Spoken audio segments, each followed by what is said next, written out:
Hello friends, ನಾನು ನಿಮ್ಮ Suchitra Prayagraj video ತೊಗೊಂಡು ಬಂದಿದ್ದೀನಿ. ನಾವು 29th ಬೆಳಗ್ಗೆ ನಾಗೇಶ್ವರ ಘಾಟಲ್ಲಿ ಸ್ನಾನ ಮಾಡಿದ್ವಿ. ಸಾಯಂಕಾಲ ಟೀ ಕುಡಿದ್ಬಿಟ್ಟು ತುಂಬ ಚಳಿ ಇದೆ, ನೋಡ್ತಾ ಇರಬೇಕು ನೀವು ವೆದರ್ ಯಾವ ಥರ ಇದೆ ಅಂತ. ನಾವು ಘಾಟಿಂದ ಈ ಸೈಡ್ ಇದ್ದೀವಿ, ಅರೈಲ್ ಘಾಟ್, ಕರೆಕ್ಟಾಗಿ ಅರೈಲ್ ಘಾಟ್ ಆಪೋಸಿಟ್ ಇದ್ದೀವಿ. ನಾಗೇಶ್ವರ ಘಾಟು ಟೆಂಟ್ ಸಿಟಿನಲ್ಲಿದ್ದೀವಿ. ಟೀ ಕುಡಿದ್ಬಿಟ್ಟು ಇವಾಗ ನಾವು ಸಾಯಂಕಾಲ ಸಂಗಮ ಸ್ನಾನಕ್ಕೆ ಹೋಗೋಣ ಅಂತ ರೆಡಿ ಆಗ್ತಾಯಿದ್ದೀವಿ. ಟೀ ಕುಡಿದ್ಬಿಟ್ಟು ಇಲ್ಲೊಂಚೂರು ವೀಡಿಯೋ ತೊಗೊಂಡು ರೆಡಿಯಾಗಿ ನಾವು ಸಂಗಮ ಸ್ನಾನಕ್ಕೆ ಹೋಗ್ತೀವಿ. ಬೆಳಗ್ಗೆ ನಾಗೇಶ್ವರ ಘಾಟಲ್ಲಿ ಸ್ನಾನ ಮಾಡಿದ್ವಿ ಅಮಾವಾಸ್ಯೆ ಪ್ರಯುಕ್ತ. ಇವಾಗ ಅಮಾವಾಸ್ಯೆ ಮುಗಿದೋಗಿದೆ, ಮೌನಿ ಅಮಾವಾಸ್ಯೆ ಮುಗಿದೋಗಿದೆ. ಇವಾಗ ಸಾಯಂಕಾಲ ಸಂಗಮ ಸ್ನಾನಕ್ಕೆ ಹೋಗೋಕ್ಕೆ ರೆಡಿ ಆಗ್ತಾಯಿದ್ದೀವಿ. ಟೀ ಕುಡ್ದಾಯಿತು, ಸ್ನ್ಯಾಕ್ಸ್ ಆಯಿತು, ಎಲ್ಲ ಉತ್ತರ ಪ್ರದೇಶದ ತಿಂಡಿ ಊಟ ಅಡುಗೆ ಎಲ್ಲ ಇಲ್ಲಿ ಥರದ್ದೇನೆ. ನಮ್ಮ ಥರ ಅಡುಗೆ ಊಟ ತಿಂಡಿ ಏನೂ ಸಿಕ್ಕಲ್ಲ ಇಲ್ಲಿ. ಆಲೂಗಡ್ಡೆ ಮತ್ತು ಹೂಕೋಸು ಜಾಸ್ತಿ ಬಳಸ್ತಾರೆ, ಬಟಾಣಿ ಅದನ್ನೆಲ್ಲ. ನೋಡಿ, ಇವಾಗ ನಾವು ರಾತ್ರಿ ಇಷ್ಟೊತ್ತಿಗೆ ರೆಡಿ ಆದ್ವಿ, ಊಟ ಮಾಡಿ ಹೊರಟಿದ್ದೀವಿ. ಸಾಯಂಕಾಲ ಟೀ ಕುಡಿದ್ವಿ, ಸ್ವಲ್ಪ ರೆಸ್ಟ್ ಮಾಡಿದ್ವಿ. ಆಮೇಲೆ ರಾತ್ರಿ ಊಟ ಮಾಡಿ ಪೂರಿ, 2 ಥರ ಭಾಜಿ, ಅಂದರೆ ಅದೇನೇ ಎಲೆಕೋಸು ಹೂಕೋಸು ಮತ್ತು ಆಲೂಗಡ್ಡೆ ಬಟಾಣಿದು 2 ಥರ ಗ್ರೇವಿ, ರೈಸು ಮತ್ತು ಪೀಕಾ ದಾಲ್ ಅಂದರೆ ಸಪ್ಪೆ ಬೇಳೆ ಥರದ್ದಿರುತ್ತೆ. ಈಗ ನೋಡಿ, ನಾವು ಇರೋ ಟೆಂಟ್ ಸಿಟಿನಲ್ಲಿ ಈ ಥರ ಕಾಣುತ್ತೆ ರಾತ್ರಿ, ಚೆನ್ನಾಗಿದೆ. ಇದು ಸಫಲಾನಂದ ಸ್ವಾಮಿಗಳ ಆಶ್ರಮ. ಇದು ಆ ಆಶ್ರಮದವರು ಈ ಟೆಂಟ್ ಸಿಟಿನ ನಿರ್ಮಾಣ ಮಾಡಿದ್ದಾರೆ. ಈಗ ರಾತ್ರಿ ನಾವು ಸಂಗಮ ಸ್ನಾನಕ್ಕೆ ಹೋಗ್ತಾಯಿದ್ದೀವಿ. ದಾರಿನಲ್ಲಿ ನಾವು ರಿಕ್ಷಾ ಸಿಗೋದಿಲ್ಲ, ಸೊ ಬೈಕ್ನ ಹೈರ್ ಮಾಡಿಕೊಂಡು ಹೋಗೋಣ ಅಂತ ಅಂದ್ಕೊಂಡಿದ್ದೀವಿ. ಎಷ್ಟು ದೂರ ನಡೆಯೋಕ್ಕಾಗುತ್ತೆ ಅಷ್ಟು ದೂರ ನಡೆದ್ಬಿಟ್ಟು ಎಲ್ಲಿ ಬೈಕ್ ಸಿಗುತ್ತೆ ಅಲ್ಲಿಂದ ಬೈಕ್ನ ಪಿಕ್ ಮಾಡ್ತೀವಿ. ಇದು ಎಂಟ್ರೆನ್ಸು. ಮುಂದೆ ಬಂದರೆ ರಿಸೆಪ್ಷನಿಸ್ಟ್ ಇದೆ, ರಿಸೆಪ್ಷನಿಸ್ಟ್ ಇರ್ತಾರೆ ಅಲ್ಲಿ. ಈ ಥರ VIP cottage, premium cottage, family cottage, ಮತ್ತು ಬಂಕು, ಮತ್ತು dormitory, twin sharing, triple sharing, single, ಎಲ್ಲ ಥರ ಇದೆ ನೋಡಿ. ಈ ಥರ VIP ಕಾಟೇಜಸ್ ಕೂಡ ಇದೆ. ಇಲ್ಲಿ ಹವನ ಮಾಡೋಕ್ಕೆ ಕೂಡ ನಮಗೆ ಅವಕಾಶ ಕೊಟ್ಟಿದ್ದಾರೆ ಆಶ್ರಮದಲ್ಲಿ. ಇದು ನೋಡಿ, ಈಗ ಹೊರಗಡೆ ಬಂದ್ವಿ. ನಾವು ಹೊರಗಡೆ ಬಂದು ನಡ್ಕೊಂಡು ಹೋಗ್ತಾಯಿದ್ದೀವಿ, ಟೆಂಟ್ ಸಿಟಿಯಿಂದ ಹೊರಗಡೆ ಹೋಗ್ತಾಯಿದ್ದೀವಿ. ನಾವಿವಾಗ ಸಂಗಮ ಸ್ಥಳಕ್ಕೆ ಬಂದಿದ್ದೀವಿ. ಬೈಕ್ ಹೈರ್ ಮಾಡಿಕೊಂಡು ಬಂದಿದ್ದೀವಿ. ಹೈರ್ ಮಾಡ್ಕೊಂಡು ಬಂದು ಎಲ್ಲಿ ಸಂಗಮದಿಂದ ಹೊರಗಡೆ ಎಲ್ಲಿ ಬೈಕ್ನ ಸ್ಟಾಪ್ ಮಾಡ್ತಾರೆ ಅಲ್ಲಿ ನಿಲ್ಲಿಸ್ಬಿಟ್ಟು ಒಳಗಡೆ ನಡ್ಕೊಂಡು ಹೋಗ್ತಾ ಇದ್ದೀವಿ. ಒಂದು 5 ಕಿಲೋಮೀಟ್ರ್ ಬೈಕಲ್ಲಿ ಬಂದಿದ್ದೀವಿ. ಸೊ ಬೈಕ್ ಆದರೆ ನಿಮಗೆ ಈಸಿಯಾಗಿ ಸಿಗುತ್ತೆ. ಅವ್ರ ಹತ್ರ ಮಾತಾಡಬೇಕು, ಸ್ವಲ್ಪ ಚೌಕಾಶಿ ಮಾಡಬೇಕು, ಇಲ್ಲಾಂದರೆ ದುಡ್ಡು ಅವ್ರ ಮನಸ್ಸಿಗೆ ಬಂದಂಗೆ ಕೇಳ್ತಾರೆ. ನೀವೇನಾದರೂ ಹೋದರೆ ಸ್ವಲ್ಪ ಚೌಕಾಶಿ ಮಾಡಿ, ಒಬ್ಬರನ್ನ ಬಿಟ್ಟು 2-3 ಕೇಳಿ ಬೈಕನ್ನ. ನೋಡಿ, ಈ ಥರ ಎಲ್ಲ ಟೆಂಟು, ಇದೆಲ್ಲ ಅಖಾಡಸ್ ಇದೆ ಇಲ್ಲಿ. ಅದೆಲ್ಲ ಕ್ಲೋಸ್ ಆಗಿದೆ. ನಾವು ರಾತ್ರಿ ಬಂದಿದ್ದೀವಲ್ಲ, ಬೆಳಗ್ಗೆ ಇಲ್ಲಿ ಕಾಲು ತುಳಿತ ಆಗಿತ್ತು ಅಂದ್ಬಿಟ್ಟು ನಾವು ಬೆಳಗ್ಗೆ ಬರಲಿಲ್ಲ ಇಲ್ಲಿ. ಈಗ ಜನ ಕಡಿಮೆ ಇದ್ದಾರೆ, ಕ್ರೌಡೆಲ್ಲ ಹೋಗಿದೆ, ಎಲ್ಲ ಹೊರಟೋಗಿದ್ದಾರೆ, ಯಾರು ಇಲ್ಲ, ಮೇಂಟೈನ್ ಮಾಡಿದ್ದಾರೆ. Uttar Pradesh police hats off ಅವ್ರಿಗೆ, ತುಂಬ ಚೆನ್ನಾಗಿ ಹ್ಯಾಂಡಲ್ ಮಾಡಿದ್ದಾರೆ. ಇವಾಗ ನೋಡಿ, ಕ್ರೌಡ್ ಇಲ್ಲ. ಇವೆಲ್ಲ ದ್ವಾರಗಳು, ಸಮುದ್ರ ಮಂಥನ ದ್ವಾರ ಆ ಥರ ಹೆಸರಿಟ್ಟಿದ್ದಾರೆ. ಒಂದೊಂದು ದ್ವಾರಗಳಿಗೂ ಒಂದೊಂದು 9 ದ್ವಾರಗಳು ಏನೋ ಮಾಡಿದ್ದಾರೆ. ಈ ಥರ ದ್ವಾರಗಳಿದೆ ಪ್ರಯಾಗ್ರಾಜ್ ಸಿಟಿಗೆ ಬರಲಿಕ್ಕೆ, ಟೆಂಟ್ ಸಿಟಿಗೆ ಬರಲಿಕ್ಕೆ. ಮತ್ತು ಈ ಥರ ಎಲ್ಲ ಉದ್ದಕ್ಕೆ ಅಖಾಡಗಳಿದೆ, ಟೆಂಟ್ಗಳಿದೆ. ಈ ಥರ ಕಾಣಿಸುತ್ತೆ ನೋಡೋಕ್ಕೆ ನಿಮಗೆ. ಮತ್ತು ಎಲ್ಲ ಕಡೆ ನೀರು, ಕುಡಿಯೋ ನೀರಿನ ವ್ಯವಸ್ಥೆ ಇದೆ, ಶೌಚಾಲಯಗಳ ವ್ಯವಸ್ಥೆ ಇದೆ, ಎಲ್ಲ ವ್ಯವಸ್ಥೆನೂ ತುಂಬ ಚೆನ್ನಾಗಿ ಮಾಡಿದ್ದಾರೆ. ಮತ್ತು ರೋಡಲ್ಲಿ ನೀರು ಹೊಡಿತಾರೆ, ಧೂಳಲ್ವಾ, ನದಿ ದಂಡೆ, ಅದಕ್ಕೋಸ್ಕರ ಗಾಡಿನಲ್ಲಿ ನೀರು ಹೊಡಿತಾರೆ, ಧೂಳು ಬರಬಾರ್ದು ಅಂದ್ಬಿಟ್ಟು. ಟೆಂಟ್ ಸಿಟಿನಲ್ಲೂ, ನಾವಿರೋ ಟೆಂಟ್ ಸಿಟಿನಲ್ಲೂ ಧೂಳು ಬರಬಾರ್ದು ಅಂತ ನೀರು ಹೊಡಿತಾರೆ. ನೋಡಿ, ಈ ಥರ ಎಲ್ಲ ನಾನು ನಿಮಗೆ ನಡ್ಕೊಂಡು ಹೋಗ್ತಾ ಏನೇನು ಅಖಾಡಗಳು ಸಿಗುತ್ತೆ, ಯಾರ್ಯಾರ ಅಖಾಡಗಳು ಸಿಗುತ್ತೆ, ಎಷ್ಟು ಅಖಾಡಗಳಿದೆ ನೋಡೋಕ್ಕಾಗಲಿಲ್ಲ. ಅದು ಇನ್ನೂ ತುಂಬ ದೂರ ಆಯಿತು. ಫೌಂಡೇಶನ್ ಎದುರುಗಡೆ ಕಾಣ್ತಾ ಇರೋದು ಈಗ ನೋಡಿ, ಈ ಥರ ಕಾಣಿಸ್ತಾ ಇದೆ ಅಲ್ವಾ. ಅನ್ನಕ್ಷೇತ್ರ ಕುಂಭಮೇಳ ಪ್ರಯಾಗ್ರಾಜ್. ಹಗಲು ರಾತ್ರಿ ಅನ್ನೋ ವ್ಯತ್ಯಾಸನೇ ಇಲ್ಲ. ಯಾವಾಗ ಬೇಕಾದ್ರೂ 12 ಗಂಟೆಗೆ, 1 ಗಂಟೆಗೆ, 2 ಗಂಟೆಗೆ ಅವಾಗೆಲ್ಲ ಹೋಗಿ ಸಂಗಮದಲ್ಲಿ ಸ್ನಾನ ಮಾಡ್ಬೋದು. ತುಂಬ ಚೆನ್ನಾಗಿ ವ್ಯವಸ್ಥೆ ಮಾಡಿದ್ದಾರೆ. ಸಂಗಮದಲ್ಲಿ ಪೊಲೀಸರು ಇರ್ತಾರೆ. ಮತ್ತು ಇದು ಆರ್ಟಿಫಿಷಿಯಲ್ ಅಂದರೆ ಟೆಂಪ್ರವರಿ ಬ್ರಿಡ್ಜ್ ರೆಡಿ ಮಾಡಿದ್ದಾರೆ ನೋಡಿ. ಈ ಥರ ಇದೆ, ಅದು ನದಿ ಉದ್ದಕ್ಕೂ ಏನು ಟೆಂಪ್ರವರಿ ಬ್ರಿಡ್ಜ್ ರೆಡಿ ಮಾಡಿದ್ದಾರೆ, ಈ ಥರ ಮಾಡಿದ್ದಾರೆ. ಅದು ಹತ್ತಿರದಿಂದ ತೋರಿಸ್ತಾ ಇದ್ದೀನಿ. ಈ ಥರ ಇದೆ, ಇದು ಹಾಲೋ ಇದೆ, ಈ ಥರ ಹಾಲೋ ಬ್ಲಾಕ್ಸ್ ಥರ ಹಾಕಿಬಿಟ್ಟು ಟೆಂಪ್ರವರಿ ಬ್ರಿಡ್ಜನ್ನ ರೆಡಿ ಮಾಡಿದ್ದಾರೆ. ಎಲ್ಲ ಕಡೆ ನೋಡಿ, ಸಂಗಮ್ ಘಾಟ್ಗೆ ದಾರಿ ಅಂತ ತೋರಿಸಿದ್ದಾರೆ. ಈ ಥರ ಇದೆ ಸಂಗಮ್ ಘಾಟ್ಗೆ ದಾರಿ. ಎಲ್ಲ ಕಡೆ ಇನ್ಸ್ಟ್ರಕ್ಷನ್ ಇದೆ. ಲೋಕಲ್ ಯಾರಾದರೂ ಇದ್ದರೆ ಅವರು ಹೇಳ್ತಾರೆ, ಪೊಲೀಸರು ಹೇಳ್ತಾರೆ. ಎಷ್ಟು ಸಲ ಯಾರು ಎಷ್ಟು ಸಲ ಕೇಳಿದ್ರು ಹೇಳ್ತಾರೆ, ಎಲ್ಲರೂ ಗೈಡ್ ಮಾಡ್ತಾರೆ. ಬಟ್ ಚೆನ್ನಾಗಿ ಹಿಂದಿ ಬರ್ತಿರ್ಬೇಕು. ಯಾಕಂದ್ರೆ ಅಲ್ಲಿ ಪ್ರಾದೇಶಿಕ ಭೋಜ್ಪುರಿ ಫಸ್ಟ್ ಕ್ಲಾಸ್ ಭೋಜ್ಪುರಿ ಬರಲ್ಲ, ಬಟ್ ಓಕೆ ಹಿಂದಿ ಬರುತ್ತಲ್ವಾ, ಮ್ಯಾನೇಜ್ ಮಾಡ್ಬೋದು. ಹಿಂದಿ ಬಂದರೆ ಸಾಕು, ಇಲ್ಲಿ ಮ್ಯಾನೇಜ್ ಮಾಡ್ಬೋದು. ಈ ಥರ ನೋಡಿ ಇವಾಗ ಬರ್ತಾ ಇದ್ದೀವಿ, ಸಂಗಮಕ್ಕೆ ಬಂದ್ವಿ ನಾವು. ಸಂಗಮ್ ಘಾಟ್ ಇದು ಮುಂದೆ ಹೋದರೆ ಇನ್ನು ನದಿ ಬರುತ್ತೆ. ಯಾವ ಥರ ಸಂಗಮದ ಸ್ಥಳ ಇದೆಯಲ್ಲ ಅಲ್ಲಿಗೆ ಬಂದಿದ್ದೀವಿ. ಇದು ಕಾಲು ತುಳಿತ ಆಗಿರೋಂಥ ಸ್ಥಳ. ಈಗ ನೋಡಿ ಜನ ಇಲ್ಲ. ನಾನು ನಮ್ಮ ಯಜಮಾನ್ರು ಹೆದರ್ಕೊಂಡಿದ್ರು ಅಂದ್ಬಿಟ್ಟು ಅವ್ರಿಗೆ ವೀಡಿಯೋ ಕಾಲ್ ಮಾಡಿ ತೋರಿಸ್ದೆ, ನೋಡಿ ಇಲ್ಲಿ ಜನ ಇಲ್ಲ ಇವಾಗ ಅಂತ. ಎಲ್ಲ ಆಲ್ರೆಡಿ ಎಲ್ಲ ಕ್ಲೀನ್ ಮಾಡಿದ್ದಾರೆ, ಜನ ಕೂಡ ಕಡಿಮೆ ಇದ್ದಾರೆ. ಬೆಳಗ್ಗೆ ಮಾತ್ರ 3:30ಗೆ ಆ ಟೈಮ್ಗೆ ಸ್ಟ್ಯಾಂಪೇಡ್ ಆಗಿದ್ದು, ಅಂದರೆ ಕಾಲು ತುಳಿತ ಆಗಿದ್ದು.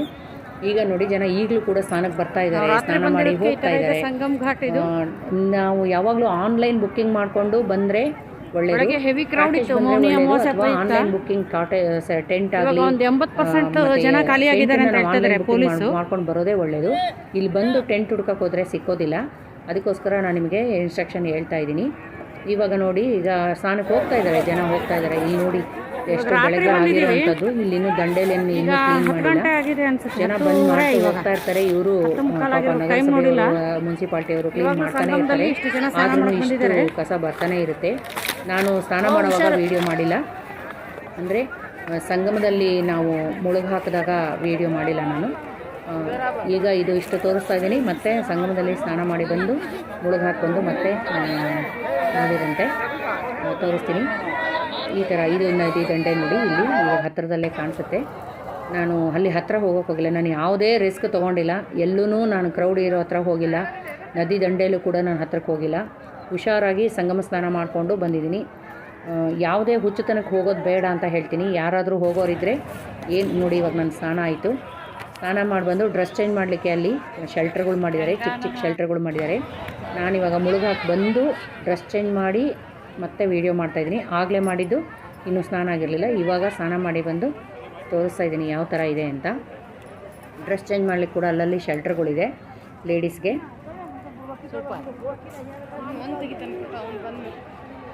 ಆದರೆ ಹೆವಿ ಕೋಲ್ಡ್ ಇದೆ, ತುಂಬ ಥಂಡಿ ಇದೆ. ನೀರಲ್ಲಿ ಮುಳುಗೋವಾಗ ಏನೋ ಚಳಿ ಅನ್ನಿಸ್ಲಿಲ್ಲ, ಬಟ್ ಈಗ ಚಳಿ ಅನ್ನಿಸ್ತಾ ಇದೆ. ಬಟ್ಟೆ ಹಾಕೊಳ್ಬೇಕು. ತ್ರಿವೇಣಿ ಸಂಗಮದಲ್ಲಿ ನಾವು ಅಂದ್ಬಿಟ್ಟು ನಾನು ಟೊಪ್ಪಿ ಹಾಕೊಂಡಿಲ್ಲ, ಸ್ನಾನ ಮಾಡಿದ್ವಿ. ಬೆಚ್ಚಗೆ ಸ್ವೆಟರ್ ಬಿಟ್ರೆ ಎಲ್ಲ ತಗೊಂಡು ಬೆಚ್ಚಗಿರೋ ಬಟ್ಟೆ ತೊಗೊಂಡೋಗಿ ಟೊಪ್ಪಿ, ಹೆಡ್ ಬ್ಯಾಂಡು, ಮತ್ತು ಕೈಗೆ ಗ್ಲೌಸು, ಮತ್ತು ಸ್ವೆಟ್ರು, ಮತ್ತು ಸಾಕ್ಸು, ಮತ್ತು ಶೂ. ಚೆನ್ನಾಗಿ ವಾಕ್ ಮಾಡಬೇಕಲ್ವಾ, ಅದಕ್ಕೋಸ್ಕರ ಶೂ, ಕಂಫರ್ಟಬಲ್ ಆಗಿರೋಂಥ ಶೂ ತೊಗೊಂಡೋಗಿ. ಚಪ್ಪಲಿನಲ್ಲಿ ನಡೆದ್ರೆ ಕಷ್ಟ ಆಗ್ಬೋದು ನಿಮಗೆ. 10ರಿಂದ 15 ಕಿಲೋಮೀಟ್ರ್ ಎವರೇಜಾಗಿ 10ರಿಂದ 15 ಕಿಲೋಮೀಟ್ರ್ ಡೈಲಿ ನಡಿಬೇಕಾಗುತ್ತೆ. ನಾವೆಲ್ಲಿ ಉಳ್ಕೊಂಡಿದ್ದೀವಿ ಅಲ್ಲಿಂದ ಎಲ್ಲ ಬ್ರಿಡ್ಜಲ್ಲೂ 1 ವೇ ಮಾಡಿದ್ದಾರೆ. ಅಂದರೆ ನಾವು ತಪ್ಪಿಸ್ಕೊಂಡು ಏನಾದರೂ ತಪ್ಪು ರೂಟ್ಗೆ ಹೋಗಿಬಿಟ್ರೆ ನಡ್ಕೊಂಡು ಬರೋದಕ್ಕೆ, ಸುತ್ಕೊಂಡು ಬರೋದಕ್ಕೆ 15 ಕಿಲೋಮೀಟ್ರ್ ಆಗುತ್ತೆ. ಸೊ ಮ್ಯಾಪ್ ಇಟ್ಕೊಂಡಿರಿ, ಗೂಗಲ್ ಮ್ಯಾಪ್ ಡೌನ್ಲೋಡ್ ಮಾಡ್ಕೊಂಡಿರಿ. ಇಲ್ಲಿ ಜಾಮರ್ಗಳನ್ನ ಹಾಕಿದ್ದಾರೆ, ಸಂಗಮದ ಹತ್ರ ಜಾಮರ್ಗಳಿದೆ. ನೆಟ್ವರ್ಕ್ ವರ್ಕ್ ಆಗೋದಿಲ್ಲ, ಅದಕ್ಕೋಸ್ಕರ ನೆಟ್ವರ್ಕ್ ಇಶ್ಯೂ ಇರುತ್ತೆ ಅಲ್ಲಿ. ಆವಾಗ ನಾವೇನು ಮಾಡಬೇಕು ಅಂದರೆ ಇದನ್ನು ಮಾಡ್ಕೋಬೇಕು, ಏನು ಮ್ಯಾಪ್ನ ಡೌನ್ಲೋಡ್ ಮಾಡ್ಕೊಂಡು ಹೋದರೆ ನಿಮಗೆ ಈಸಿ ಆಗುತ್ತೆ.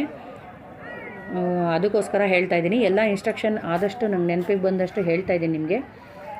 ನೋಡಿ ಇಲ್ಲಿ ಯಾರೋ ಸ್ವಾಮಿಗಳು ಬರ್ತಾ ಇದ್ದಾರೆ. ಹೀಗೆ ನಡೀತಾ ಇರುತ್ತೆ ಎಲ್ಲ. 24 ಗಂಟೆನೂ ಜನ ಬರ್ತಾ ಇರ್ತಾರೆ. ತುಂಬ ವಯಸ್ಸಾದವ್ರು ಬಂದಿದ್ದಾರೆ, ವಯಸ್ಸಿರೋರು ಬಂದಿದ್ದಾರೆ, ಯಂಗ್ ಜನ್ರೇಷನ್ಸ್ ತುಂಬ ಇದೆ. ತುಂಬ ಜನ ತಂದೆ ತಾಯಿನ ಕರ್ಕೊಂಬಂದಿದ್ದಾರೆ. ಅವ್ರಿಗೆ ನಡೆಯೋಕ್ಕಾಗಿಲ್ಲ ಅಂದರೂ ವೀಲ್ ಚೇರಲ್ಲಿ ಕರ್ಕೊಂಬಂದಿರೋರಿದ್ದಾರೆ. ವೀಲ್ ಚೇರಲ್ಲಿ ಕೂಡ ತಂದೆ ತಾಯಿನ ಕರ್ಕೊಂಬಂದಿರೋರಿದ್ದಾರೆ. ಬೆನ್ನ ಮೇಲೆ ಹೊತ್ಕೊಂಡು ಬಂದಿದ್ದಾರೆ ತಂದೆ ತಾಯಿನ. ಅಷ್ಟು ಚೆನ್ನಾಗಿ ತಂದೆ ತಾಯಿಗೆ ಇದನ್ನು ಸಂಗಮ ಸ್ನಾನ ಮಾಡಿಸ್ಬೇಕು ಅಂತ ಯಂಗ್ ಜನ್ರೇಷನ್ ಈ ಸಲ ತುಂಬ ಕಷ್ಟಪಟ್ಟು ಎಲ್ಲರನ್ನೂ ಕಳಿಸ್ತಾ ಇದ್ದಾರೆ ಪೇರೆಂಟ್ಸ್ನ. ನನ್ನ ಮಗಳು ಕೂಡ ನನ್ನ ಕಳಿಸಿಲ್ಲ, ನನ್ನ ಮಕ್ಕಳು ಕೂಡ ನನ್ನನ್ನು ಕಳಿಸಿದ್ದಾರೆ. ನಾನು ಕೂಡ ಈ ಸಂಗಮ ಸ್ನಾನ ಮಾಡಿದ್ದೀನಿ. ಲೈಫ್ ಟೈಮ್ ಅಚೀವ್ಮೆಂಟ್ ಅಂತ ಅನ್ಕೊಂತೀನಿ. ಬೆಳಗ್ಗೆ ನ್ಯೂಸಲ್ಲಿ ನೀವೆಲ್ಲ ನೋಡಿದ್ರಲ್ಲ, ಈ ಯಾತ್ರೆಯನ್ನು ಸಫಲಗೊಳಿಸಿದ್ದಕ್ಕೆ ಬ್ರಹ್ಮಾಂಡದ ಅನಂತ ಶಕ್ತಿಗೆ ಕೋಟಿ ಕೋಟಿ ಧನ್ಯವಾದಗಳು ಅಂತ ಹೇಳಿದ್ರಲ್ಲ. ನಮ್ಮ ಯಜಮಾನ್ರಿಗೂ ನೋಡಿ ಇವಾಗ ಎಷ್ಟು ಖಾಲಿ ಇದೆ ಅಂತ. ನಾವು ರಾತ್ರಿ ಬಂದಿದ್ದೀವಿ, ನೋಡಿ ಎಷ್ಟು ಖಾಲಿ ಇದೆ ಇವಾಗ. ಇದೇ ತ್ರಿವೇಣಿ ಸಂಗಮ ಸುಮಾರಿಗೆ ಅಂದ್ರಲ್ಲ, ಇವಾಗ ಫುಲ್ ಖಾಲಿ ಇದೆ. ತೊಂದರೆ ಆಯಿತು, ಇವಾಗ ಬಂದಿದ್ದೀವಿ ನಾವು. ಇವಾಗ ನಾವು ತ್ರಿವೇಣಿ ಸಂಗಮದಲ್ಲಿ ಸ್ನಾನ ಮಾಡಿ ಯಾವ ಥರ ಡಿಸಿಷನ್ ಮಾಡ್ಕೋತೀರಾ, ಯಾವ ಟೈಮಲ್ಲಿ ಎಲ್ಲಿ ಹೋಗಬೇಕು, ಎಲ್ಲಿ ಬರಬೇಕು, ಇದೇ ಹತ್ರ ಹೋಗಬಾರ್ದು, ಅದನ್ನೆಲ್ಲ ನೀವು ನೋಡ್ಕೊಂಡು ಡಿಸೈಡ್ ಮಾಡ್ಕೊಂಡು ಹೋಗಿ. ಈ ಥರ ನಡೆಯೋದಕ್ಕೆ ಕಂಫರ್ಟಬಲ್ ಆಗಿರೋ ಶೂ ತೊಗೊಂಡೋಗಿ, ಬೆಚ್ಚಗಿರೋ ಬಟ್ಟೆ ತೊಗೊಂಡೋಗಿ. ನಾವು ಸ್ನಾನ ಮಾಡಿ ಬಂದು ಸ್ವಲ್ಪ ಟೀ ಕುಡಿತಾ ಇದ್ದೀವಿ. ತ್ರಿವೇಣಿ ಸಂಗಮದಲ್ಲಿ ಚಳಿ ಇದೆ ಅಂತ, ತುಂಬ 7 ಡಿಗ್ರಿಗೆಲ್ಲ ಇಳಿಯುತ್ತೆ. ರಾತ್ರಿ 12 ಗಂಟೆ ಅಂದರೆ 6 ಡಿಗ್ರಿ 7 ಡಿಗ್ರಿಗೆಲ್ಲ ಇಳಿಯುತ್ತೆ. ಎಷ್ಟು ನೀವು 1 ರಗ್ಗು 2 ರಗ್ಗು ಹತ್ಕೊಂಡು ಮಲಗಿದ್ರೂ ನಿಮಗೆ ಇದು ಆಗಲ್ಲ, ಏನು ಚಳಿ ಹೋಗೋದಿಲ್ಲ. ಅದಕ್ಕೋಸ್ಕರ ಚಳಿ ಹೇಗಿದೆ, ಬೆಚ್ಚಗಿರೋ ಬಟ್ಟೆನ ತೊಗೊಂಡು ಹೋಗ್ಬೇಕು ನೀವು. ಬಟ್ ಹೊತ್ಕೊಂಡು ಹೋಗೋ ಅಷ್ಟು ನೀವು ಲೆಸ್ ಬಟ್ಟೆನ ತೊಗೊಂಡು ಹೋಗಿ. ಬ್ಯಾಗೇಜನ್ನು ನಿಮ್ಮ ಬ್ಯಾಕ್ ಪ್ಯಾಕ್ ಮಾಡ್ಕೊಳ್ಳಿ. ಬೆನ್ನ ಮೇಲೆ ನಾವೇ ಹೊತ್ಕೊಂಡು ಓಡಾಡಬೇಕು. ಟೆಂಟ್ ಮಾಡಿದರೆ ಟೆಂಟಲ್ಲಿ ಇಟ್ಟು ಬರ್ಬೋದು. ಬಟ್ ಒಂದು ಜೊತೆ ಬಟ್ಟೆ ಇಟ್ಕೊಂಡು, ಒದ್ದೆ ಬಟ್ಟೆ ಇಟ್ಕೊಳ್ಳೋಕ್ಕೆ ಒಂದು ಪಾಲಿಥೀನ್ ಕವರ್ ಇಟ್ಕೊಂಡು ಹೋಗಿ. ಒಂದು ಬಾಟ್ಲು ನೀರು, ಯಾವಾಗಲೂ ಹೈಡ್ರೇಟ್ ಆಗಿರೋಕ್ಕೆ ಒಂದು ಬಾಟ್ಲು ನೀರು ಇಟ್ಕೊಳ್ಳಿ ನಿಮ್ಮ ಬ್ಯಾಕ್ ಪ್ಯಾಕಲ್ಲಿ. ಓಕೆ, ಮತ್ತು ನಿಮಗೇನಾದರೂ ಕಂಫರ್ಟ್ ಆಗಿರೋವಂಥ ಏನಾದರೂ ಕ್ರೀಮ್ಗಳು ಬೇಕಂದರೆ ಇಟ್ಕೊಳ್ಳಿ. ಸ್ಯಾನಿಟೈಸರ್ ಇಟ್ಕೊಳ್ಳಿ, ಯೂಸ್ ಆಗುತ್ತೆ ಎಲ್ಲ ಕಡೆ. ಮತ್ತು ರೆಸ್ಟ್ ರೂಮ್ಸ್ ಮಾಡಿದ್ದಾರೆ, ತುಂಬ ಚೆನ್ನಾಗಿದೆ, ಹೋಗಿ ಬರ್ಬೋದು. ಎಲ್ಲರೂ ಹೋಗೋಕ್ಕಾಗಲ್ಲ, ಕ್ರೌಡ್ ಇದೆ ಅಂತ ಏನಿಲ್ಲ. ಶಾಹಿ ಸ್ನಾನ ಇದ್ದಾಗ ಮಾತ್ರ ಕ್ರೌಡ್ ಇರುತ್ತೆ. ಶಾಹಿ ಸ್ನಾನ ಇವಾಗ 29ಕ್ಕೆ ಆಯಿತು, ಇವಾಗ 12ನೇ ತಾರೀಕಿದೆ ಶಾಹಿ ಸ್ನಾನ ಒಂದು. ಅದಾದಮೇಲೆ 26ನೇ ತಾರೀಕು ಶಿವರಾತ್ರಿ ದಿವಸ ಇದೆ ಶಾಹಿ ಸ್ನಾನ. ಹಿಂದೆ ಮುಂದೆ ಮತ್ತು ಶಾಹಿ ಸ್ನಾನ ದಿವಸ ತುಂಬ ಕ್ರೌಡ್ ಇರುತ್ತೆ. ಆಮೇಲೆ ಬಿಡದಿಂದಲ್ಲಿ ಕ್ರೌಡ್ ಇರಲ್ಲ. ನೋಡಿ ಎಷ್ಟು ವಯಸ್ಸಾದವ್ರು ಕೂಡ ಬರ್ತಿದ್ದಾರೆ, ಹೋಗ್ತಾ ಇದ್ದಾರೆ, ಸಿಗುತ್ತೆ. ತುಂಬ ಚೆನ್ನಾಗಿದೆ, ಹೋಗಿ ಬರ್ಬೋದು. ಹೋಗಿ ಬನ್ನಿ ನೀವು ಒಂದ್ಸಲ. ಕುಂಭಮೇಳನ ಹೆಸರಿದೆ, ಅದರದ್ದು ಪ್ರಯೋಜನನ ಪ್ರಾಪ್ತಿ ಮಾಡ್ಕೊಳ್ಳಿ. ನಮ್ಮ ಹಿರಿಯರ, ನಮ್ಮ ಋಷಿಮುನಿಗಳು ಹಿರಿಯರು ನಮಗೆ ಈ ಅವಕಾಶ ಒದಗಿಸ್ಕೊಟ್ಟಿದ್ದಾರೆ. ಅಂದರೆ ಗ್ರಹಗಳ ಗೋಚಾರದಿಂದ ಯಾವಾಗ ಈ ಅಮೃತ ಸ್ನಾನ, ಅಮೃತ ಬಿದ್ದು ಅಮೃತ ಸ್ನಾನ ಆಗುತ್ತೆ, ಮಹಾಕುಂಭಮೇಳ ಆಗುತ್ತೆ, ಇದನ್ನೆಲ್ಲ ನಮಗೆ ಹಿರಿಯರು ಋಷಿಮುನಿಗಳು ತಾನೇ ತಿಳಿಸ್ಕೊಟ್ಟಿರೋದು. ಅವರಿಗೆಲ್ಲ ನಮ್ಮ ಅನಂತ ವಂದನೆಗಳು, ಪ್ರಣಾಮಗಳು ಅಂತ ಹೇಳಬೇಕು ನಾವು. ನಮ್ಮ ವಿಶ್ವಾಸ, ನಮ್ಮ ನಂಬಿಕೆ ನಾವೆಲ್ಲ ಬೆಳೆಸ್ಕೊಂಡ್ಬಂದಿದ್ದೀವಿ. ಇದನ್ನೆಲ್ಲ ಸನಾತನ ಧರ್ಮ ಅನ್ನೋದನ್ನು ನಾವು ಬೆಳೆಸ್ಕೊಂಡು ಬಂದಿದ್ದೀವಿ. ಅದಕ್ಕೋಸ್ಕರ ಅದಕ್ಕೆಲ್ಲ ನಾವು ಅವ್ರಿಗೆಲ್ಲ ಧನ್ಯವಾದಗಳನ್ನ ಹೇಳ್ತಾ ನೋಡಿ, ಇದು ಒಂದು ಅಖಾಡ. ಈ ಥರ ಅಖಾಡಗಳಿರುತ್ತೆ. ಬಟ್ ಇವಾಗೆಲ್ಲ ಕ್ಲೋಸ್ ಆಗಿದೆ, ರಾತ್ರಿ 12 ಗಂಟೆ ಆಗಿದೆ ಇವಾಗ. ಅಖಾಡ ಎಲ್ಲ ಕ್ಲೋಸ್ ಆಗಿದೆ, ಸೊ ನಾವು ಅಖಾಡ ಒಳಗೆ ಹೋಗಿಲ್ಲ. ಇದು ಮ್ಯಾಪು ನೋಡಿ, ಇಲ್ಲಿದೆ ಮ್ಯಾಪು. ಈ ಮ್ಯಾಪನ್ನು ನೀವು ಡೌನ್ಲೋಡ್ ಮಾಡಿ ಇಟ್ಕೊಳ್ಳಿ, ಎಲ್ಲ ಕಡೆ ಸಿಗುತ್ತೆ, ಇಂಟರ್ನೆಟ್ಟಲ್ಲಿದೆ. ಈ ಮ್ಯಾಪ್ ನೋಡಿಕೊಂಡು ನೀವು ನೀಟಾಗಿ ಎಲ್ಲ ಕಡೆ ಹೋಗೋದು ಬರೋದು ಮಾಡಬೇಕು. ಆವಾಗ ನಿಮಗೆ ನೀವೆಲ್ಲೂ ತಪ್ಪು ದಾರಿಗೆ ಹೋಗಲ್ಲ, 2 ಸಲ ಓಡಾಡೋ ತಪ್ಪಲ್ಲ. ಸೆಕ್ಟರ್ಗಳಾಗಿ 25 ಸೆಕ್ಟರ್ಗಳನ್ನಾಗಿ ವಿಂಗಡಿಸಿದ್ದಾರೆ. ಮಧ್ಯದಲ್ಲಿ ಬಿಳಿಗೆರೆ ಇರೋದು ಬ್ರಿಡ್ಜ್ಗಳು, ಅದೇ ಟೆಂಪ್ರವರಿ ಪೂಲ್ ಮಾಡಿದ್ದಾರೆ ಅನ್ನಲ್ಲ, ಅದೇ ಅದು. ಆ ಕಡೆ ಈ ಕಡೆ ಚೌಕ್ ಬಾಕ್ಸ್ ಇರೋದೆಲ್ಲ ಟೆಂಟ್ ಸಿಟಿಗಳು. ಮಧ್ಯ ನೋಡಿ, ಮಧ್ಯ ಜಾಗ ಇದೆಯಲ್ಲ, ಅದು ಸಂಗಮ ಸ್ಥಳ. ಬೋಟಲ್ಲಿ ಹೋಗ್ಬೋದು, ಅಥವಾ ಉದ್ದಕ್ಕೆ ನದಿ ದಂಡಿನಲ್ಲಿ ನಾವು ಎಲ್ಲಾದ್ರೂ ನಾವು ಸ್ನಾನ ಮಾಡ್ಬೋದು. ನೀವು ಅಲ್ಲೇ ಹೋಗಿ ಮಾಡಬೇಕು ಅಂತ ಏನಿಲ್ಲ. ಈ ಮ್ಯಾಪನ್ನು ಇಟ್ಕೊಂಡು ನೀವು ಎಲ್ಲಿದ್ದೀರಾ, ಎಲ್ಲಿಗೆ ಹೋಗಬೇಕು, ಎಲ್ಲಿಗೆ ಬರಬೇಕು, ನೀವು ಉಳ್ಕೊಂಡಿರೋಂಥ ಟೆಂಟ್ ಎಲ್ಲಿದೆ ಅಂತ ನೀವು ಆರಾಮಾಗಿ ಮತ್ತೆ ಹಾಕಿ. ಜೈ ಶ್ರೀರಾಮ್. ಹಾಗೆಯೇ ಎಲ್ಲರೂ ಲೋಕಲ್ ಅಲ್ಲಿ ಜನಗಳು ಏನಿದ್ದಾರೆ ಅವರು ಕೂಡ ಹೆಲ್ಪ್ ಮಾಡ್ತಾರೆ. ನಾನು ಹೋಗಿ ಬಂದಲ್ಲ, ನನಗೇನು ಅನುಭವ ಆಗಿದೆ ಅದನ್ನು ನಿಮ್ಮ ಜೊತೆಗೆ ಎಕ್ಸ್ಪೀರಿಯೆನ್ಸ್ನ ನಾನು ನಿಮ್ಮ ಜೊತೆ ಶೇರ್ ಮಾಡ್ಕೊಂಡಿದ್ದೀನಿ. ಯಾರಾದರೂ ಹೋಗೋರಿದ್ರೆ ನೀವು ಅನುಕೂಲ ಆಗಲಿ ಅಂತ. ನೋಡಿ, ಇದು ಒಂದು ಅಖಾಡ. ಈ ಥರ ಜನ ಹೋಗ್ತಾ ಇರ್ತಾರೆ, ಬರ್ತಾ ಇರ್ತಾರೆ. ಹೆದರಿಕೆಯನ್ನು ಮಾಡಿದ್ದಾರೆ. ಸುರಕ್ಷತೆಯ ದೃಷ್ಟಿಯಿಂದ ನದಿಯಲ್ಲೂ ಕೂಡ ತುಂಬ ಚೆನ್ನಾಗಿ ವ್ಯವಸ್ಥೆ ಮಾಡಿದ್ದಾರೆ. ಹಾಗೆಯೇ ಎಲ್ಲೂ ಏನೂ ಪ್ರಾಬ್ಲಮ್ ಆಗೋದಿಲ್ಲ. ಬಟ್ ಏನಂದರೆ ನಡಿಬೇಕು ಅನ್ನೋದೊಂದೇ ನಿಮಗೆ ದೊಡ್ಡ ಇಶ್ಯೂ ಅನಿಸುತ್ತೆ. ತುಂಬ ನಡಿಬೇಕು, ಯಾಕಂದರೆ ಟೆಂಟ್ ಸಿಟಿ ನಿರ್ಮಾಣ ಮಾಡಿದಾರಲ್ಲ, ಒಳಗಡೆ ಯಾವ ಗಾಡಿಗಳನ್ನು ಬಿಡೋದಿಲ್ಲ. ಇವೆಲ್ಲ VIP ಗಾಡಿಗಳು. ಅಖಾಡದಲ್ಲಿರೋ ಸ್ವಾಮಿಗಳು ಇದ್ದಾರಲ್ಲ, ನಾಗಾಸಾಧುಗಳು, ಸ್ವಾಮಿಗಳು, VIP ಟೆಂಟ್ ಏನಿದೆ ಇಲ್ಲಿ ಹತ್ತಿರದಲ್ಲಿ, ಅವ್ರದ್ದು ಗಾಡಿಗಳಿದು. ಮತ್ತು ಸಾಮಾನೆಲ್ಲ ತರೋಕ್ಕೆ, ಸಾಮಾನು ಸರಂಜಾಮು, ಊಟ ಗೀಟ ಎಲ್ಲ ಇರುತ್ತಲ್ಲ, ಅವ್ರದ್ದು ಗಾಡಿಗಳದೆಲ್ಲ. ನಮ್ಮ ಗಾಡಿಗಳೆಲ್ಲ ಪ್ರಯಾಗರಾಜಿಂದ ಹೊರಗಡೆ ಜೂಸಿ ಜಂಕ್ಷನ್ನಲ್ಲಿ ನಿಲ್ಲಿಸ್ಬಿಡ್ತಾರೆ. ಅಲ್ಲಿಂದ ಒಳಗೆ ಬರಲ್ಲ. ನೀವು ಮ್ಯಾಪಲ್ಲಿ ನೋಡ್ಕೊಳ್ಳಿ, ಜೂಸಿ ಜಂಕ್ಷನ್ನಿಂದ ನೀವು ನಡ್ಕೊಂಡು ಹೋಗಬೇಕು. ಇದೆಲ್ಲ ನೋಡಿ, ಒಂದೊಂದೇ ನಾನು ಅಖಾಡಗಳು ಹೇಗೆ ತೋರಿಸ್ತಾ ಇದ್ದೀನಿ. ಇದೆಲ್ಲ ಅಖಾಡಗಳು ನಿಮ್ಗೆ ಅಲ್ಲಿ ನೋಡೋಕ್ಕೆ ಸಿಗುತ್ತೆ. ನೀವು ಡೇ ಟೈಮಲ್ಲಿ ಹೋದರೆ ಅದೆಲ್ಲ ಓಪನ್ ಇರುತ್ತೆ. ಕೆಲವೊಂದು ಅಖಾಡಗಳಲ್ಲಿ ಪಾಸ್ ಇದೆ, ಪಾಸ್ ತೊಗೊಂಡು ಪಾಸ್ ತೊಗೊಂಡು ಹೋಗಬೇಕು. ಕೆಲವೊಂದು ಅಖಾಡಗಳಲ್ಲಿ ಫ್ರೀ ಆಗಿದೆ, ನೀವು ಹೋಗಿ ನಾಗಾಸಾಧುಗಳನ್ನು ನೋಡ್ಬೋದು, ದರ್ಶನ ಮಾಡ್ಬೋದು. ಬಟ್ ಅವ್ರ ಹತ್ರ ಎಲ್ಲ ಹುಷಾರಾಗಿರಬೇಕು. ನೋಡಿ, ಈ ಮ್ಯಾಪ್ನ ನಾನು ತೋರಿಸ್ತಾ ಇದ್ದೀನಿ. ಇದನ್ನು ನೀವು ನೋಡಿಕೊಂಡು ಯಾತ್ರೆ ಮಾಡಿ, ಎಲ್ಲರ ಯಾತ್ರೆ ಕೂಡ ಸಿದ್ಧಿಯಾಗಲಿ, ಅಮೃತ ಸ್ನಾನ ಎಲ್ರಿಗೂ ಪ್ರಾಪ್ತಿಯಾಗಲಿ. ಮತ್ತು ಈ ಮೋಕ್ಷ ಸಾಧನೆಗೆ ಈ ಅಮೃತ ಸ್ನಾನ ಏನು ನಮಗೆ ಪೂರಕವಾಗಿ ಇರುತ್ತೆ ಅಂತ ಅದನ್ನು ಸಾಧನೆ ಮಾಡೋರೆಲ್ಲ ಹೋಗಿ ಬನ್ನಿ, ನಿಮಗೂ ಒಳ್ಳೆಯದಾಗಲಿ. ಸರ್ವೇ ಜನ ಸುಖಿನೋ ಭವಂತು ಅಂತ ಹೇಳ್ತಾ ನಾನು ಈ ವಿಡಿಯೋನ ಮುಗಿಸ್ತಾ ಇದ್ದೀನಿ. ಹಾಗೆಯೇ ಮತ್ತೆ ಇನ್ನೊಂದು ವಿಡಿಯೋದೊಂದಿಗೆ ಬರ್ತೀನಿ. ನನ್ನ ಅಖಿಲ ಭಾರತೀಯ ಶ್ರೀ ಪಂಚನಿರ್ಮೋಹಿ ಆಣಿ ಅಖಾಡ ಹಂಚ್ಕೊಳ್ತಾ ಇದ್ದೀನಿ. ನೋಡಿ, ಇದು ಒಂದು ಕೂಡ ಅಖಾಡ. ಎಲ್ರಿಗೂ ಯಾತ್ರೆದು ಯಾತ್ರೆಯ ಫಲ ಸಿಗಲಿ.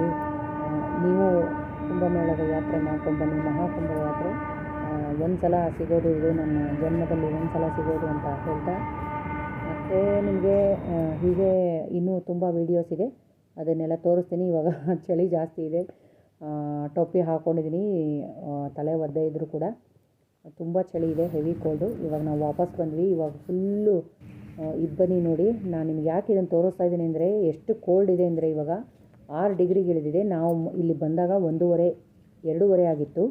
2:30ಗೆ ಇಷ್ಟು ನಿಮಗೆ ರೋಡು, ಟೆಂಟು ಏನೂ ಕಾಣ್ತಾ ಇಲ್ಲ.